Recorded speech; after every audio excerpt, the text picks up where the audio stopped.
I was 29 years old when I left Africa for America. And at the time, I genuinely believed I was making the most intelligent decision of my life.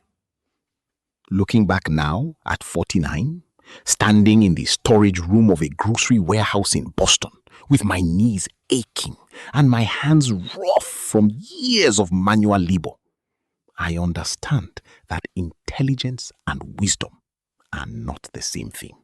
Intelligence helped me become a doctor. Wisdom might have kept me home. Back then, though, my life looked almost impossibly successful from the outside. I had completed medical school at one of the top universities in my country and later specialized in internal medicine. By 29, I was already serving as medical director of a prestigious international private hospital in my country that catered to politicians, expatriates, diplomats, oil executives, and wealthy business families. The hospital partnered with foreign medical organizations in Europe and the Gulf. We had imported diagnostic equipment, modern operating theaters, private suites with polished marble floors, and international accreditation standards that we advertised proudly. People respected me everywhere I went. Nurses stood when I entered rooms. Junior doctors lowered their voices around me. Patients requested consultations specifically with me. I wore tailored suits beneath my white coat and drove a silver Mercedes-Benz that still smelled new. Hospital board members invited me to private dinners. Pharmaceutical representatives flew me to conferences in Nairobi, Dubai, and London. My wife, Amale, was a senior financial analyst for an international investment bank with operations across Africa. Brilliant woman, sharp-minded, elegant, disciplined. She understood global markets better than most men twice her age. Sometimes at dinner parties, I would sit quietly listening to her explain investment flows and currency risks while entire tables listened carefully. We were one of those couples people pointed at admiringly. Young, educated, professional, successful. We had twin daughters, Zara and Zamudi, both 4 years old when I left for America. Every morning, they climbed onto my chest before work while shouting, "Daddy, wake up!" I can still hear their voices perfectly. We lived in a gated estate with security guards, manicured lawns, and backup generators powerful enough that we barely noticed electricity outages affecting the rest of the city. Our weekends were full of weddings, family gatherings, church events, and dinners with other professionals. At 30, I expected my life to keep rising. That was the assumption. Then, slowly, subtly, dissatisfaction entered me. Not because I was suffering, because ambition has no natural stopping point. Several colleagues had relocated abroad successfully. One worked in Canada, another moved to the United Kingdom. A former classmate in the United States kept telling me that with my credentials and experience, I could eventually establish myself internationally. "You are wasting your potential staying local," he told me during one phone call. That sentence stayed in my head. Wasting your potential. I began imagining possibilities obsessively. American specialization, higher income, international recognition, a future for my daughters. The plan sounded temporary and strategic. I would travel first to Boston on a visitor visa, take licensing exams, network aggressively, secure residency placement or sponsorship somehow, then bring my family legally afterward once stable. Even now, 20 years later, I can still remember the confidence with which I explained the plan to relatives. It may take 1 or 2 years, I told them. 1 or 2 years. God. The night before my departure, my wife sat beside me on our balcony after the children slept. The city hummed below us. Distant traffic, generators, music somewhere in the darkness. "You'll come back for us soon," she said quietly. "Of course," I replied immediately. At that moment, I believed it absolutely. I arrived in Boston in November 2005, carrying 2 suitcases, medical certificates, recommendation letters, and enough confidence to survive several lifetimes. I truly believed America would recognize merit. That was my first major misunderstanding. The cold shocked me immediately. Not just temperature, emotional coldness too. Back home, even strangers interacted warmly. In Boston, people moved quickly with headphones on, eyes forward, isolated inside themselves. Still, during the first months, I remained optimistic. I rented a room from a Ghanaian immigrant in Roxbury and spent every day researching medical licensing pathways. Very quickly, I encountered reality. To practice medicine in America, I needed licensing exams, certifications, residency placement, massive fees, years of additional training, and immigration stability I did not possess. Every process required money, time, status. I still believed I could overcome it. I studied constantly at libraries while applying for every medically related position imaginable. Clinical assistant, research coordinator, healthcare administration, medical support roles. Nothing meaningful materialized. Employers glanced at my experience respectfully but cautiously. "You have an impressive background," they said repeatedly. Then came the questions. "Are you authorized to work? Do you have U.S. clinical experience? What is your immigration status?" I watched doors close one after another. Months passed. Savings disappeared. Rent consumed money. Transportation consumed money. Winter clothing consumed money. Food consumed money. I stopped telling my wife how worried I actually felt because I needed to sound hopeful for both of us. "We are getting close," I lied often. Then my visa expiration approached. I remember the exact week panic truly entered my body. I stopped sleeping properly.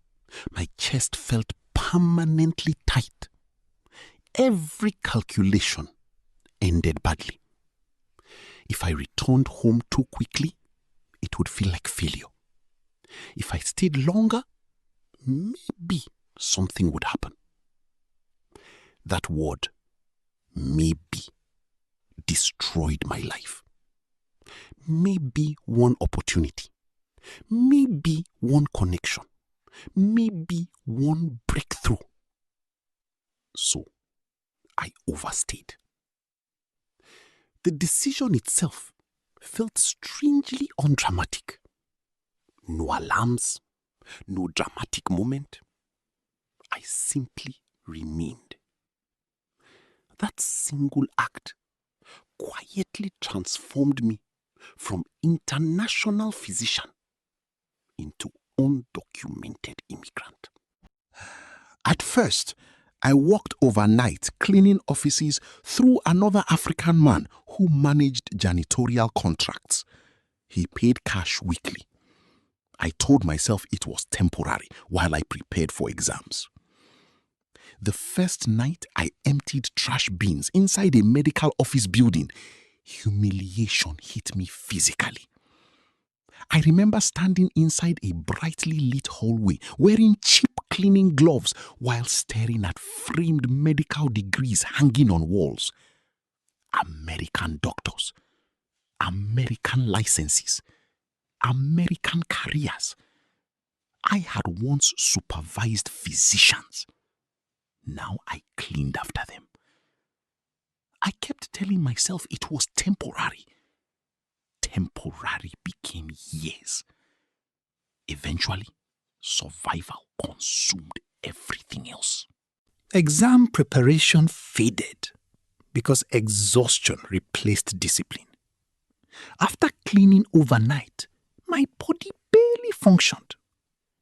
I took additional jobs delivering restaurant supplies, stocking warehouse inventory, moving furniture, assisting construction crews. Cash jobs. Always cash jobs. No legal protections, no benefits, no future. I became part of America's invisible labor force. Educated immigrants hiding inside physical work beneath their qualifications. The psychological destruction happened gradually. At first, I still introduced myself mentally as a doctor. Then, eventually, I became embarrassed even thinking the word because my actual life contradicted it completely. Once, during a warehouse shift, another worker injured his arm badly while unloading equipment. Blood covered his sleeve. Instinct took over immediately. I stabilized him, improvised compression, checked circulation, instructed others calmly. Everyone stared at me afterward. "How do you know all this?" one worker asked. For a second, I almost answered proudly. Instead, I simply said, "I studied medicine long ago. Long ago. As though it belonged to another man." Meanwhile, my family remained in Africa, waiting for progress that never arrived. The first years, my daughters still saw me as a heroic figure abroad, building their future. We spoke constantly through video calls. "Daddy, when are we coming to America?" "Soon," I always answered. Soon became another lie that aged with me. My wife carried unbearable burdens alone, while still working demanding finance hours and raising twins mostly without me. Over time, frustration entered her voice despite efforts to hide it. "You said this would take 2 years. I know. What exactly is the plan now? I'm trying. That word sounds pathetic after enough time passes. As years stretched forward, our marriage changed shape entirely. We became emotionally suspended between countries and expectations. Visits home became impossible because overstaying triggered devastating immigration consequences. So I remained trapped physically and psychologically. My daughters became teenagers through screens. I missed school performances, birthdays, graduations, illnesses, ordinary breakfasts, ordinary evenings. That is the real tragedy of long, undocumented life. Not only poverty, absence.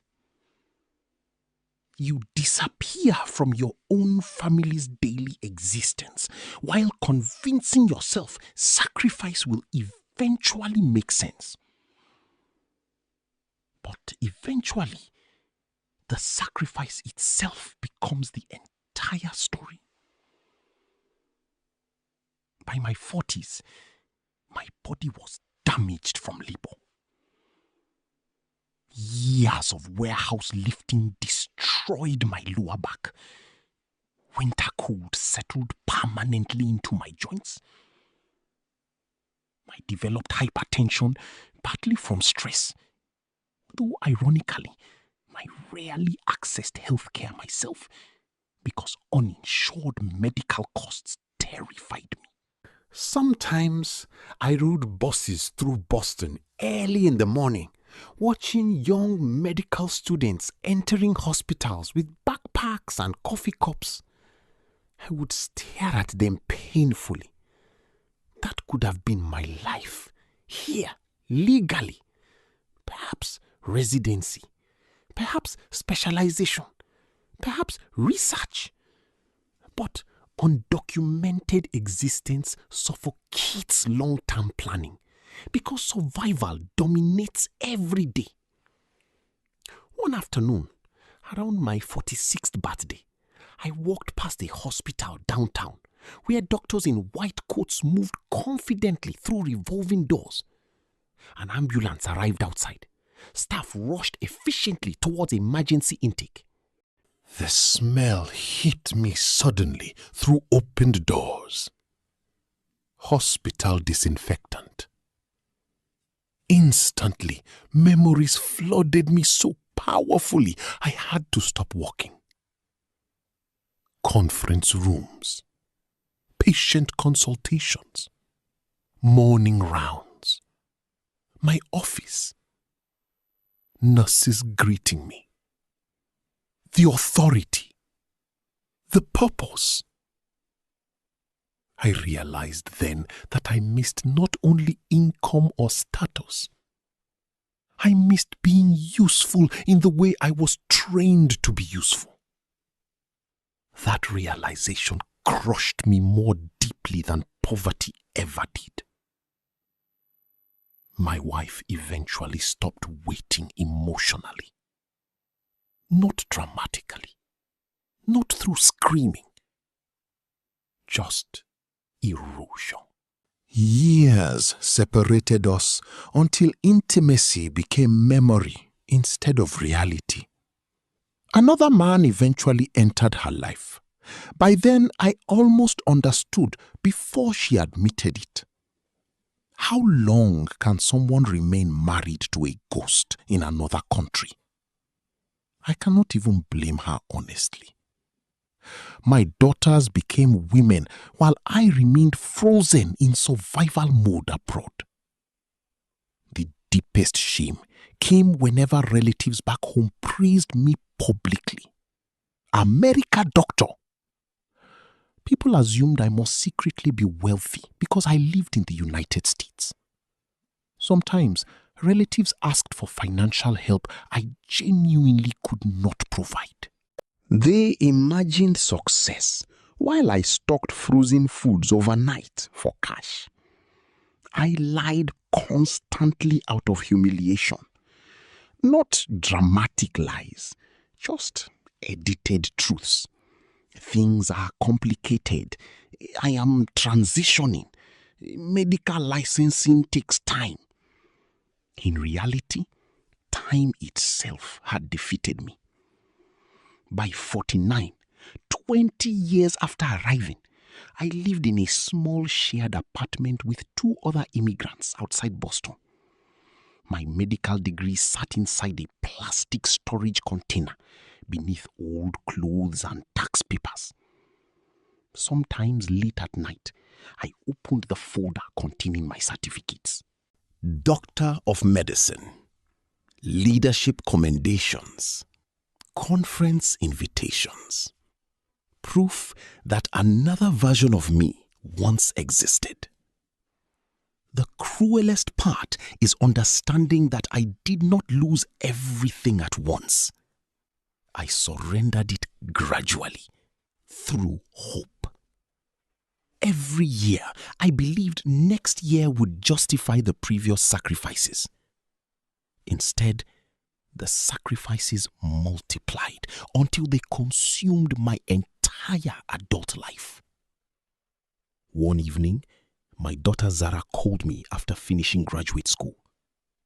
"Dad," she asked gently, "if you could go back to 2005, would you still leave?" I could not answer immediately because honesty required admitting something unbearable. Coming to America did not merely delay my life, it replaced it. And somewhere between airport optimism and warehouse exhaustion, I stopped being the man who boarded that plane believing the world was opening for him. When I tell them my father used to be a senior regional engineer before he became a janitor, not because they think I'm lying, because they cannot connect the image of the man they see now with the man he used to be. Today, my father wakes up at 4:30 every morning in a small apartment outside Boston. His knees hurt when he walks. His hands are rough from years of construction work and warehouse labor. He cleans office buildings at night 3 days a week and does maintenance work under the table whenever contractors call him. But when I was little, my father was the smartest man I knew. Before America swallowed him, he was respected across half of Africa. I was 6 years old when we moved to the United States in 2009. My memories from back home are fragmented now, like photographs left too long in sunlight. But some scenes remain sharp. I remember our house. It had a large front gate and shiny tile floors that stayed cool even during hot afternoons. My mother filled the house with plants and music. There was always laughter somewhere. My father traveled often for work, but whenever he returned from another country, he brought gifts from airports. Small toy airplanes, chocolates, keychains with foreign flags. He worked for a multinational engineering company with operations across Africa. He supervised electrical infrastructure projects in different countries: Nigeria, Ghana, Kenya, South Africa. At family gatherings, relatives spoke about him with admiration. "That boy has made it," my uncles used to say. And honestly, he had. My parents were successful. They owned properties. My father drove a company SUV. We attended private schools. We had house help. I never saw my parents worry about food or bills or survival. Looking back now, I realize my father was living the exact life immigrants in America spend decades trying to build. But he could not see that at the time.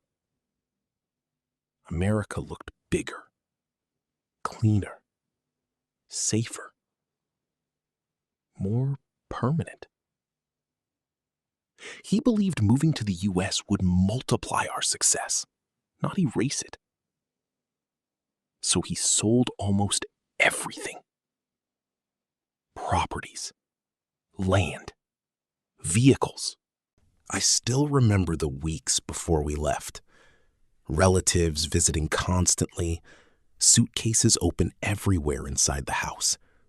Adults talking about visas and opportunities and the future. My father walked around with the confidence of a man who believed he was leading his family towards something greater. My mother smiled often back then. I rarely see that version of her anymore. When we landed in Boston, I thought we had arrived inside a movie. The highways, tall buildings, cold air, fast English. I was fascinated by everything. I remember pressing my forehead against the car window while we drove from the airport. My father kept saying, "This country rewards hard work." I think he truly believed that. At first, things still felt temporary. We stayed with family friends while my parents searched for housing. My father wore suits to interviews and carried a leather folder full of engineering certifications and recommendation letters. Every evening, he returned home quieter. I didn't understand it then, but America had already started rejecting him. His experience meant nothing without legal work authorization. Companies lost interest the moment immigration paperwork appeared. The same man who once supervised regional engineering operations suddenly could not even secure an interview callback. Months passed. Then our visa situation became complicated, then expired. And slowly, without fully understanding how it happened, we became undocumented. That word changes everything. People who have legal status do not understand how quickly life shrinks when you lose it. My father stopped talking confidently, stopped dressing sharply, stopped discussing future plans. Survival replaced ambition. He started taking cash jobs, construction first, then moving furniture, then cleaning offices, then warehouse work. I remember one winter morning waking up early and seeing him sitting alone in the kitchen wearing 2 jackets before leaving for work. Snow covered the windows outside. He looked exhausted in a way I had never seen before. My mother asked quietly, "Did you sleep at all?" He laughed softly and said, "I'll sleep when things stabilize." Things never stabilized. As a child, I noticed the transformation before I understood it. Back home, my father walked like a man the world respected. In America, he walked carefully, almost apologetically. Fear entered our lives slowly. Fear of police, fear of immigration authorities, fear of paperwork, fear of hospitals, fear of attention. Everything became temporary. Apartments, jobs, plans. My parents argued more as the years passed. Not violently, just tired arguments, quiet arguments, the kind that come from prolonged disappointment. I once overheard my mother crying late at night while speaking to relatives back home. "We gave away everything," she whispered. My father worked constantly, sometimes 2 or 3 jobs at once. I rarely saw him resting.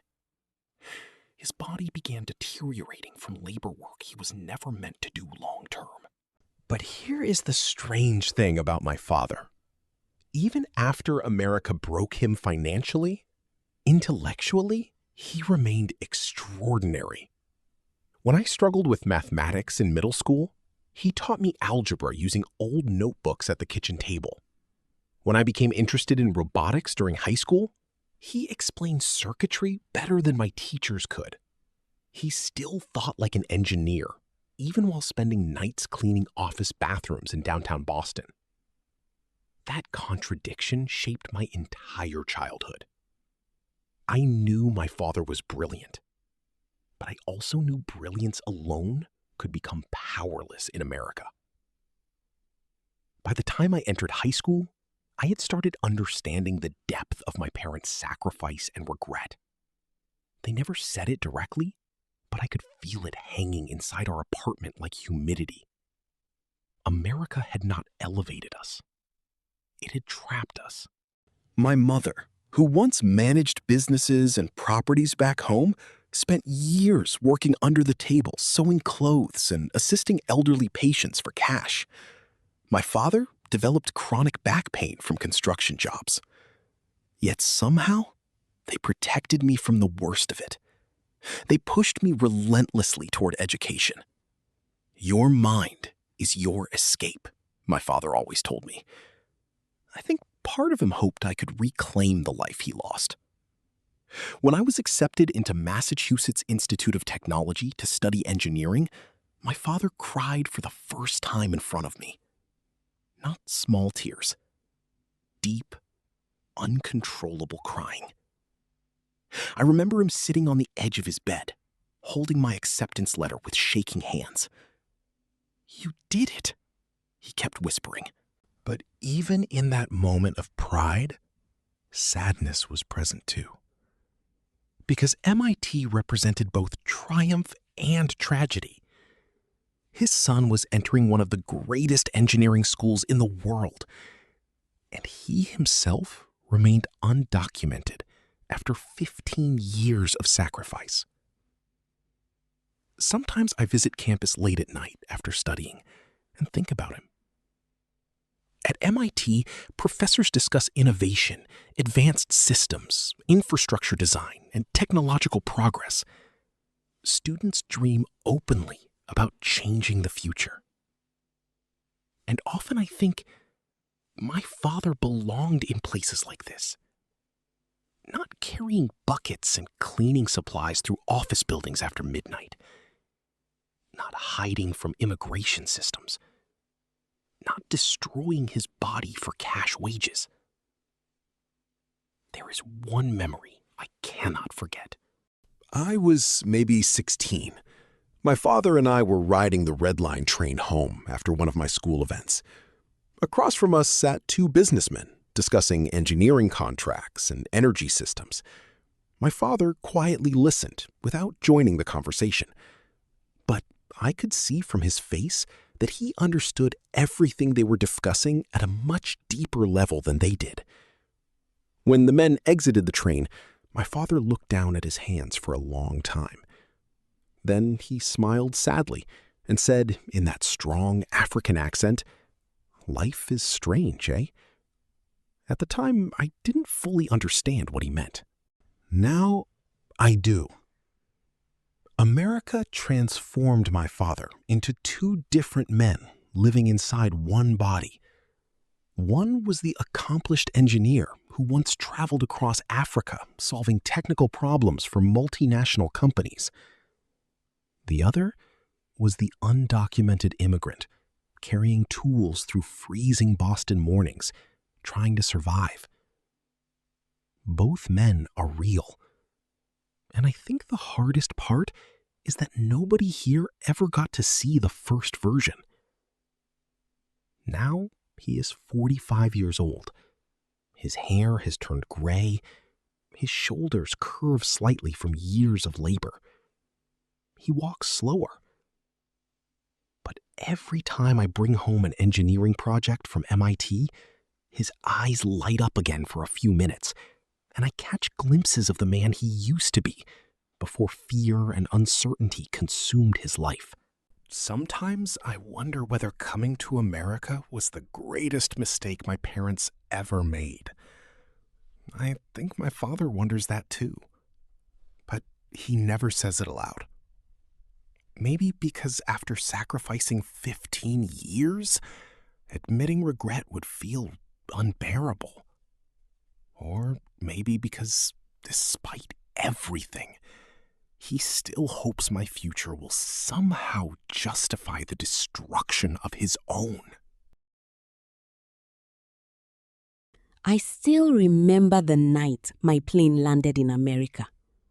The lights below looked endless, stretching across the darkness like stars scattered on the ground. My heart beat so fast that I could barely breathe. At 26 years old, I believed my life was finally beginning. Back then, I thought I was one of the lucky ones. My boyfriend Daniel had been living in America for 3 years before he invited me over. We had dated long before he left Africa. When he first traveled abroad, we promised each other we would stay together no matter how difficult the distance became. And we did. Every month, he called me. Every week, he sent messages. Every holiday, he sent money to help me and my mother. Sometimes, he worked 2 jobs just to save enough for my visa process. I knew how much he sacrificed to bring me to America. He would tell me stories about how hard life was there, but he always ended with hope. Minia, he used to say, once you come, we'll build together, slowly but surely. I believed him with all my heart.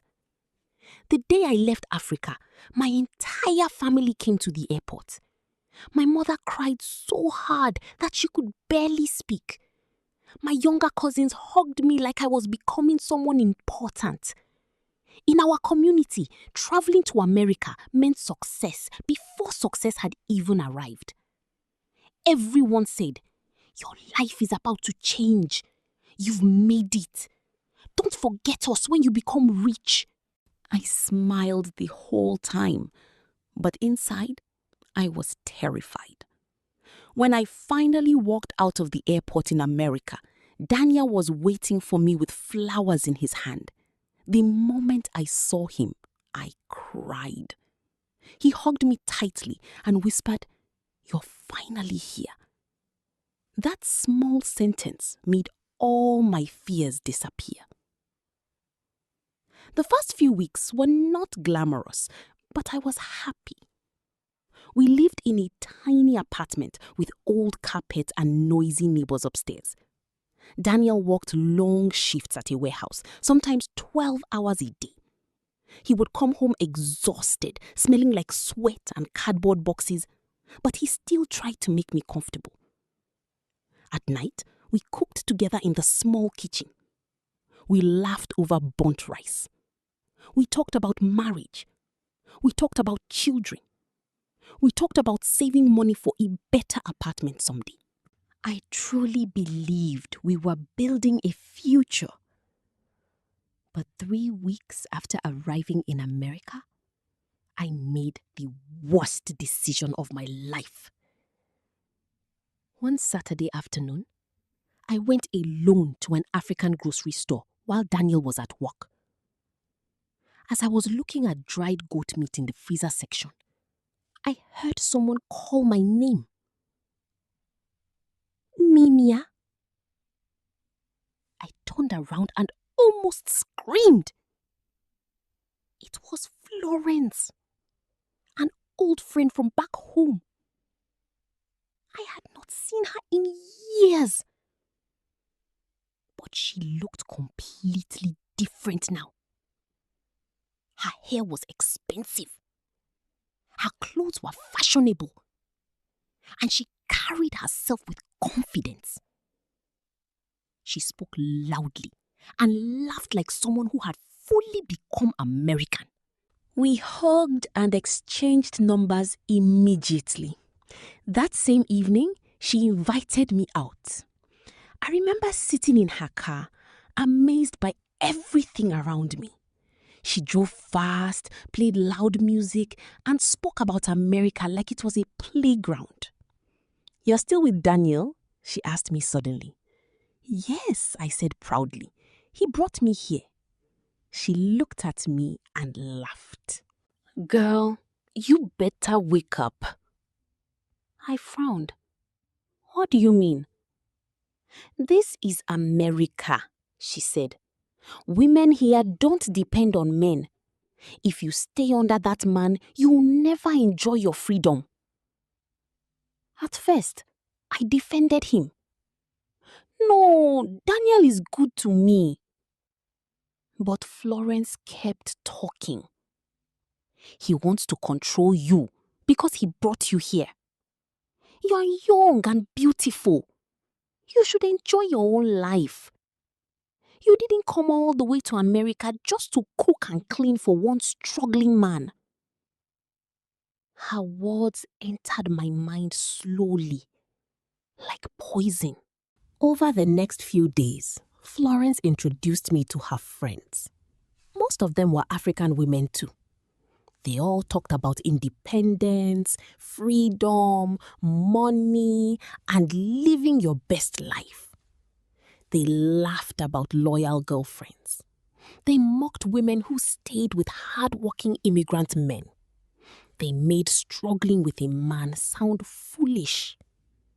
And slowly, I started changing. I became less patient with Daniel.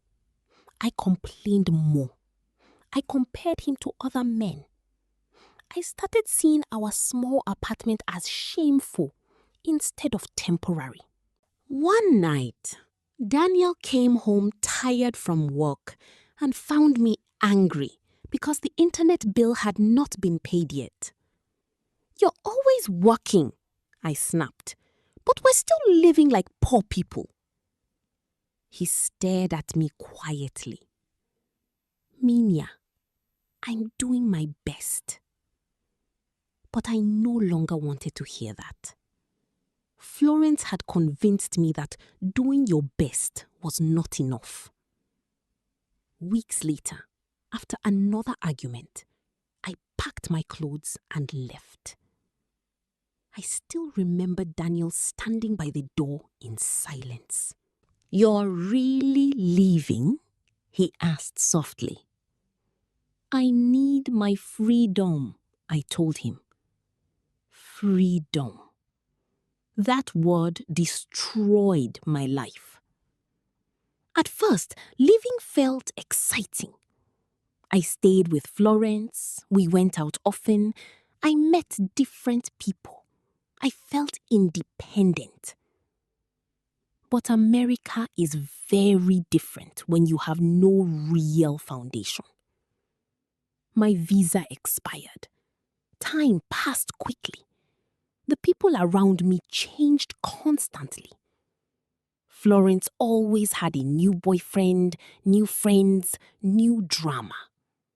Nothing was stable.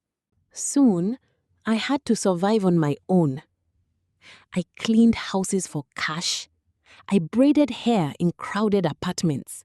I babysat children overnight. I worked in restaurants washing dishes until my hands cracked from chemicals. Some employers cheated me because they knew I had no papers. Sometimes I worked entire weeks and got underpaid. Sometimes I slept hungry.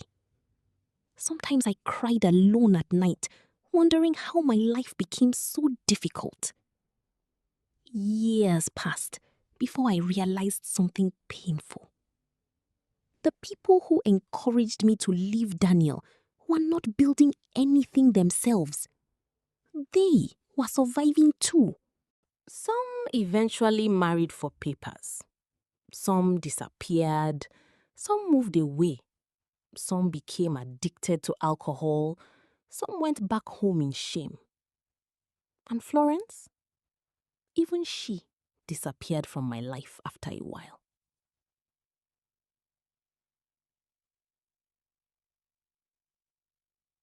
Meanwhile, Daniel kept trying to contact me during the first year after I left him. At first, he begged me to come back. "Let's fix this," he said. "We can still build together." But my pride was too big. Eventually, he stopped calling. Years later, I heard through mutual friends that he married another African woman. Together, they built a transportation business. They bought a house. They had children. Every time I heard news about him, my chest felt heavy. Not because I hated him, but because I realized that life could have been mine too.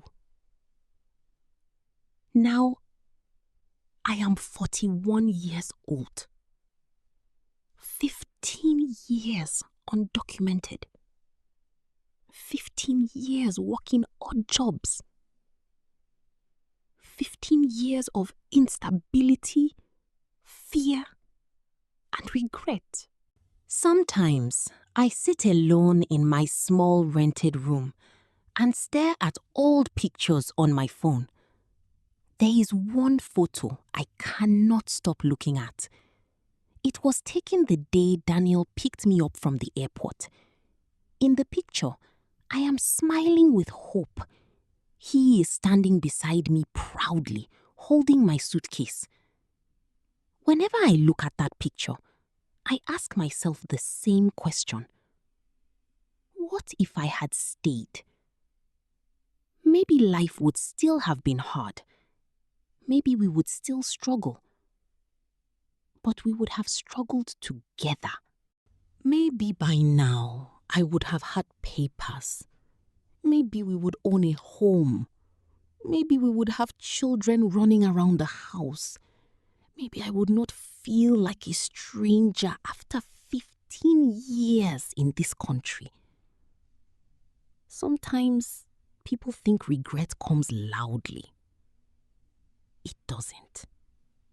Regret comes quietly. It sits beside you at night. It follows you to work. It stares back at you through old photographs. And the hardest part is knowing that one conversation, one bad influence, one emotional decision changed the direction of your entire life. If there is anything I have learned, it is this. Not everybody who advises you wants your future to succeed. Some people speak from bitterness. Some speak from confusion. Some simply enjoy watching others destroy what they themselves never managed to build. I confused independence with wisdom. I confused pride with strength. And by the time I understood the difference, 15 years were already gone. Sometimes I still dream about Daniel. In those dreams, I never leave. We stay together in that tiny apartment. We struggle, we fight, we grow, we survive. And somehow, in those dreams, I always wake up happy. When I first arrived in America, I believed education would save my life. I was 27 years old when my plane landed in Boston on a cold evening in September. I remember pressing my forehead against the airplane window as the city lights appeared below me like scattered gold. My hands were shaking, partly from fear and partly from excitement. Everything I owned was packed into 2 suitcases. Inside one of them were notebooks, family photographs, and the acceptance letter that had changed my life. Admission into the Master of Public Health program at Boston University. Back home in Africa, people treated me differently the moment they heard I was going to America. You are going to become a big woman now. You work for international organizations. You come back successful. My mother cried when I left, but her tears carried pride too. My father shook my hand before I boarded the plane and said, "Do not forget where you came from." I promised him I never would. At that time, my whole future felt clear. The program funding package covered most of my tuition, and I had been assured there would be continued financial support through assistantship work. I planned everything carefully. I would complete my degree, work in global health, maybe join an organization focused on maternal health or infectious disease prevention. I had dreams bigger than my circumstances. And honestly, I had earned those dreams. I came from a modest family. Nothing about my journey was easy. I studied under candlelight during power outages. I shared textbooks with classmates because we could not afford enough copies. I fought for every opportunity that came my way. So when I arrived in Boston, I carried more than luggage. I carried the hopes of an entire family. The first few months were beautiful. Hard, but beautiful. Boston felt alive in a way I had never experienced before. Students rushed through the streets carrying coffee cups and backpacks. The autumn leaves turned colors I had only seen in movies. The buildings around Boston University made me feel like I had stepped into another world. I loved my classes immediately. Epidemiology, global health systems, biostatistics, community health policy. For the first time in my life, I sat beside students from India, Brazil, Nepal, China, and Europe discussing solutions to real global health crises. I spent long nights in libraries, highlighting research articles and imagining the kind of professional I would become. Even when I was tired, I felt purposeful. Then, one morning, everything collapsed. I received an email requesting all graduate students with institutional funding to attend an emergency departmental meeting. I remember walking there with a notebook in my hand, assuming it was routine. It was not. A department administrator stood at the front of the room, speaking in careful, professional language that sounded strangely cold. Due to unforeseen budgetary changes, several funding commitments would be suspended immediately. At first, I did not even understand what she was saying. Then, slowly, the room became silent. Students started asking questions. What happens to our tuition? What about our assistantships? How are international students supposed to maintain status? The answers were vague. Too vague.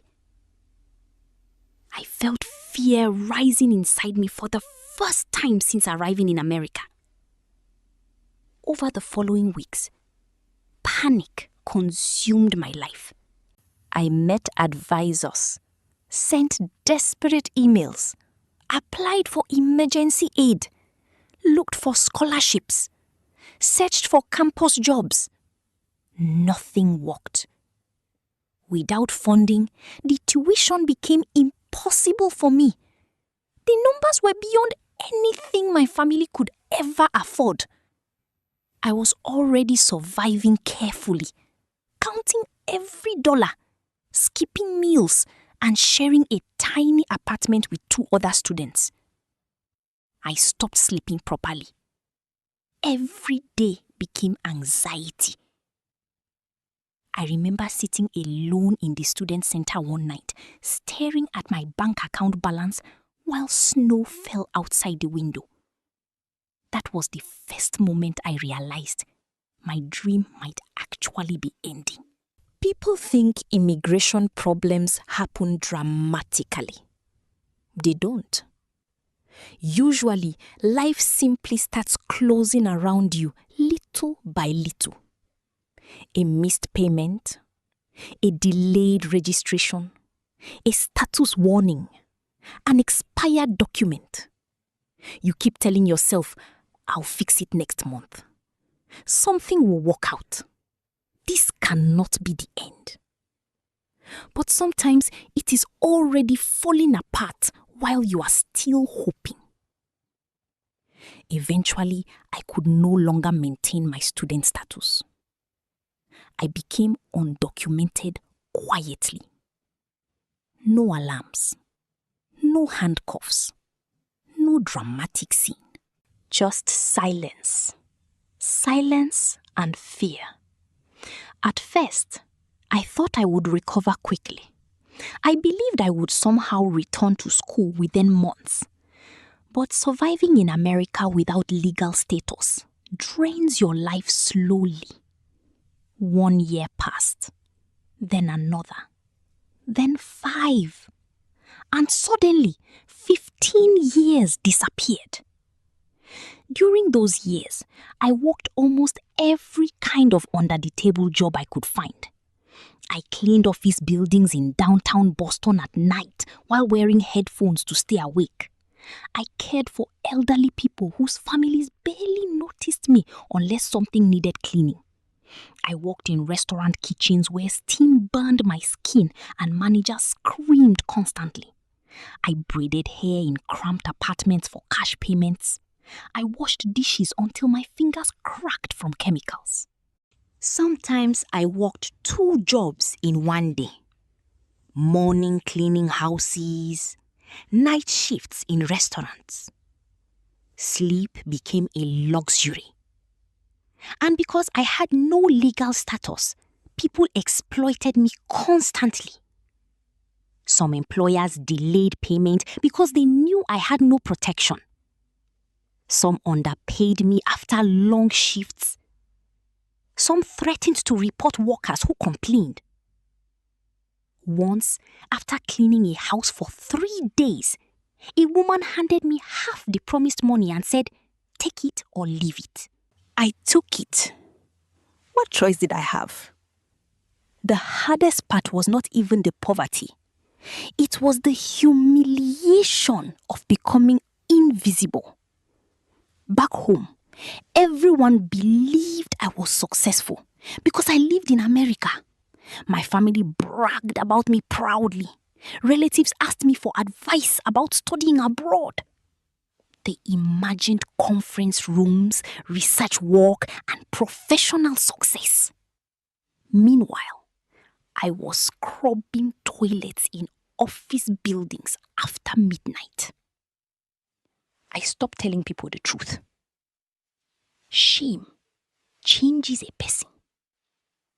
I avoided old classmates online because many of them had become doctors, researchers, or international health professionals.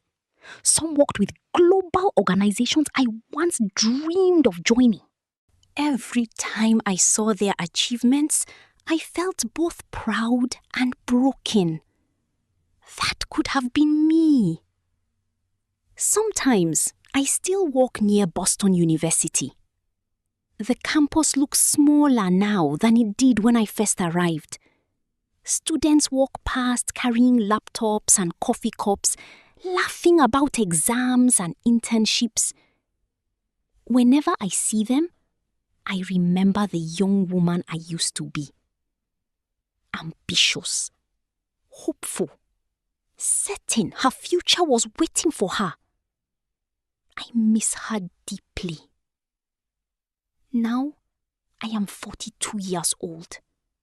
15 years undocumented. 15 years living carefully. 15 years getting paid in envelopes of cash. 15 years afraid of paperwork, afraid of authorities, afraid of instability. Sometimes I sit by my apartment window during winter storms and think about how one decision by people sitting in university offices changed the entire direction of my life. Not because they intended to destroy me personally, but because institutions move on while individuals carry the consequences forever. Still, despite everything, part of me refuses to completely die. I still read public health articles sometimes. I still follow disease outbreaks and global health news.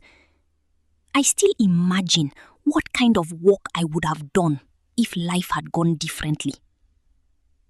Maybe that is the saddest part. Even after all these years, the dream inside me never fully disappeared. It simply became trapped inside a woman the system forgot.